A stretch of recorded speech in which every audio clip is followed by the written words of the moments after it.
Максим Горки, за влюбениците во книжевноста, едно од најмоќните нејзини пера. За скопјани пак, освен литературната значајност, Максим Горки ја означува една од трите улици кои водат кон епицентарот на Скопје, плоштадот Македонија. На местото на сегашните современи продавници и разнолики излози, до пред 15 години работеше едно несекојдневно дуќанче со двојна намена – трговија и ресоциализација. Знам дека еден мој другар или пријател, затвореник, беше и тука продавач. Во затвор што произведува, го носе овдека и овдека тие што беа речи добри затвореници во наводници, тие беа продавачи. Тука имаше кори, се продава најбај у Скопје. Продавницата како така функционираше, најверојатно имале промет, бидејќи подолг период работеше, нели?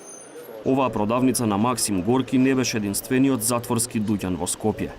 Постоја 6, половина од нив на прилично атрактивни локации. Со првичната намена сега не работи ниту еден. Во дел од нив се вселени сосема поинакви работни субјекти, додека дел со времето добиле друга намена. Биле користени како партиски штабови на поранешната владеачка партија ВМРО ДПМНЕ.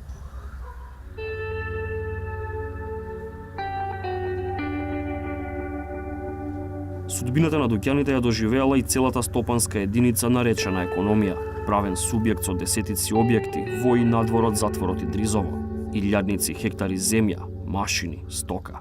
Со тие дуќани со кои располага економија, еден или два се под кирија, издадени, за кои не добиваме месечна кирија, не сакаат да ни платат. Тие фирми бараат фактури подпишени, ние немаме кој да подпише, пошто нашиот управник ве оставка. Одземен ни е имот во колонија Чеснимите и тука комплетно негде околу 1500 до 2000 квадратни деловен простор, со одлука на Советна општина Газибаба, сме немале документи, а они имале документи. А поседуваме документи дека сме ние собственици. Епилогот. Работниците од економија 26 месеци немаат плата, а затворениците го губат местото каде можат да се подготват за нов живот. Само до пред 10 години економија правила толку пари за дури да инвестира во условите во затворот Идризово. Стопанската единица економија не само што извршувала својата примарна цел, ресоциализација на затворениците, туку и производствено, стопански, економски, работела на еден начин на кој што би можеле да и позавидат голем број предпријатија.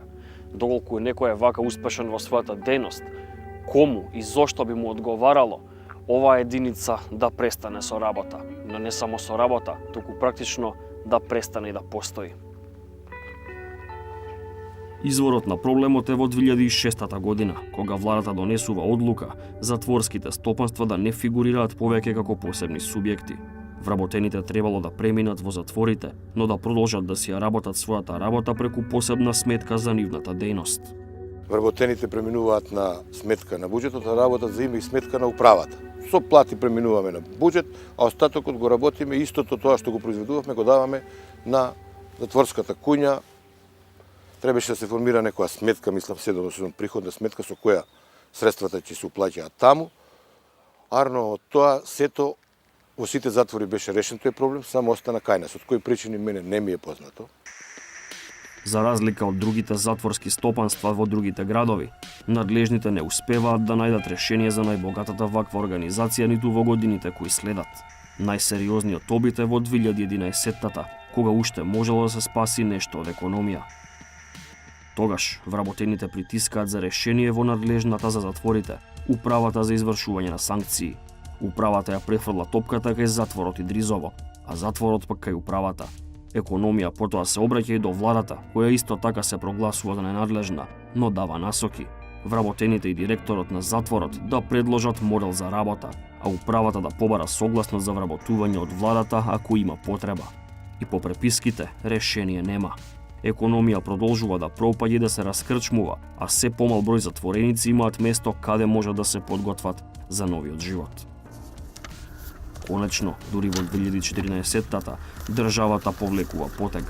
За разлика од сличните стопанства од другите градови кои се припојуваат кон затворите, економија е уникат. Станува правен субјект со единствен собственик, влада на Република Македонија, а вработените буџетари. Ваквото решение, спротивно на волјата на работниците, практично го изнудува екс-директорката на управата за извршување на санкции Лидија Гавриловска. Во телефонски разговор за 360 степени, таа ни кажа дека тоа бил најдобриот модел, дека за сите напластени проблеми не е виновна таа, туку вработените. И наследникот на Гавриловска, Јовица Стојановиќ, се согласи само на телефонски разговор, но според него, долговите кои уништуваат економија се вина на претходното раководство. На сличен став дека вината никако не е кај вработените, се и во синдикатот на работниците од управата, правосудните органи и Сдруженијата на граѓани. Сите стопански единици не само во држава во Македонија имат располагаат со голем имот и со доста орудија за работа.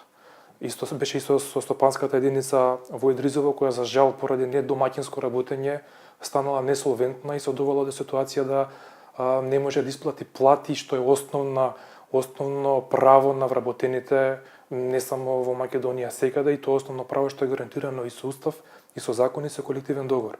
Ваква ситуација да не се земе плата 25 месеци е недозволива. Прво и нелогична и срамота е за државата и владата како единствен собственик на овие стопански единици да покаже таква негрижа за нејзините вработени.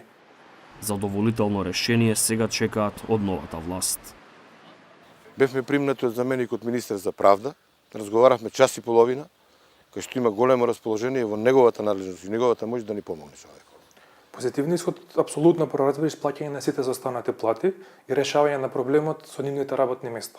Доколку нивното работно место, односно таа стопанска единица каде што тие работат е несолвентно, има неколку начини тоа да се реши.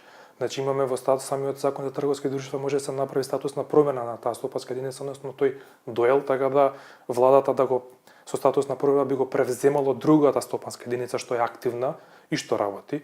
Вработените би се превземале во таа друга стопанска единица и таму би земале редовно плата колку што им следува. Владата е единственото место од каде последните 6 мина од економија чекаат решение. Креднале раце од сите други, вклучувајќи го и народниот правобранител. Во 2 наврати велат, Иџет Мемети останал без слух за нивните проблеми. Но кој во минатото работел на штета на економија, не е исклучено одговор да дадат судовите, бидејќи синдикатот секако ќе тужи зошто немало плати за вработените. Чекајќи разврската, работниците денот го минуваат под отворено небо. Извршителите заплениле речиси се што е употребливо. Поголема корист немаат ниту затворениците. Просторот што некогаш служил за ресоциализација, сега во најдобар случај се користи за преспивање. Со внимание го пратев генералниот секретар на владата, господинот Рашковски, на топ тема, кај што кажа дека во владата има 650 вработени не идат на работа, земаат плата, а документот ми е кај колегата кај што вика собственик на стопанска единица економија е владата, идат на работа, не земаат пари. И 25 месеци континуирано веќе немаме примено личен доход. Немаме ни здравствени картони, немаме ништо. Господ ми е сведок на мои драги пријатели и другари што ме помагаат. И на мојата фамилија. И така, 26 месец.